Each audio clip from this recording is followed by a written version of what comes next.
I mentioned the other day that we got a great email from somebody who was making a case about QAnon, that it wasn't just a function of conservatives, that it was also a function of sort of like there was a new age component to a lot of people. A lot of sort of like yoga-ish stuff. A lot of this travels on Facebook quite a bit. A lot of it is like there's a big sort of libertarian anti-authority streak in former hippies. And their argument was that a lot of these people, they knew a lot of people who sort of got radicalized by QAnon in that way. Here is CNN interviewing the children of parents who fell into the QAnon conspiracy. It's sort of fascinating. I live just a few blocks south of the Capitol, and so I started seeing people walking on the sidewalk heading up to the Capitol with Trump flags and red hats, and I thought to myself, I wonder if my mom's here. I just thought to myself, let me check her YouTube, and lo and behold, she was. We are here at this rally. Look at this. I will never stop loving my parents, but it's this switch that flips in them when they're talking about what the latest Q drop means. They're not logical anymore. They're not understanding, and often they're not kind. Not only does she really believe it, but it intersects in her mind with her religion. She has never put anything else on the pedestal equal to the Bible. And it really feels like that with this QAnon stuff. A conspiracy theory has taken over both these women's lives, but not by their choosing. I just want to have a mom who loves me. We're past that.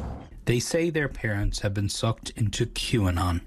My childhood was as perfect as any childhood could be.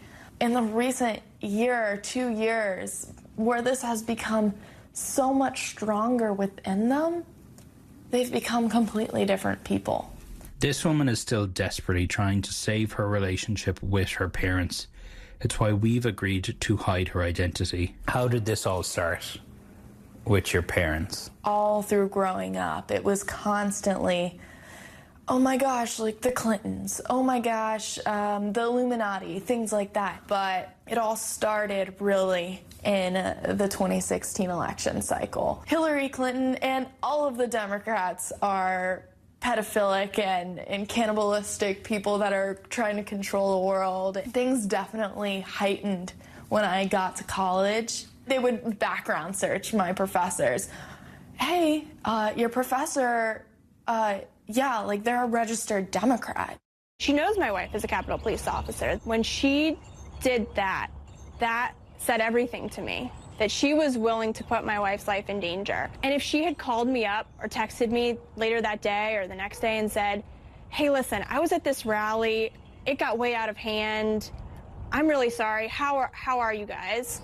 That would have changed everything, but it's been crickets. I haven't heard from her. I mean, that Q and the way they talked about like when the Q drops came, it's sort of like, that's like, I'm not turning this into a commercial, but like that's one of the things like the Catch Killer game, right? Does like it's sort of like the QAnon was like gamified, and it just sort of like hits that like sort of like dopamine shot, like, oh, there's more information, we can figure this out. I do think that it is, and look, and I think this is consistent with the sort of the theory that New Age folks are open to it too. I mean, I think a lot of that religion, New Age stuff, I'm not knocking it. I mean, but it is a way in which people deal with modernity, and it provides answers. And I think for people who are under stress or duress in some instances, or who just have trouble with all the sort of like information and options that exist in our society, like anything that provides answers, that takes some things off the table, that clears up the lingering doubts, I think is attractive to people. It's super depressing. I mean, like mean, I don't know. I don't even know really what to say about it. Like this is a massive F up that Facebook and, you know, social media has. And it's not a surprise that you see every once in a while stories about workforce rebellion saying, hey, we should do something about what we're doing to the people that use our product. I mean, Joel Kaplan and Mark Zuckerberg, I guess, held the line so that the kids like that couldn't cancel their parents. And, you know, I guess, I don't know. It's frustrating.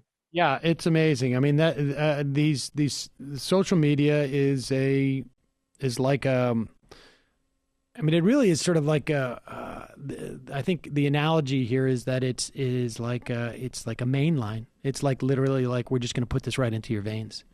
It's out there. It's always existed, right? I mean, Alex Jones was out there. I had friends who I sort of lost to that world. Folks may remember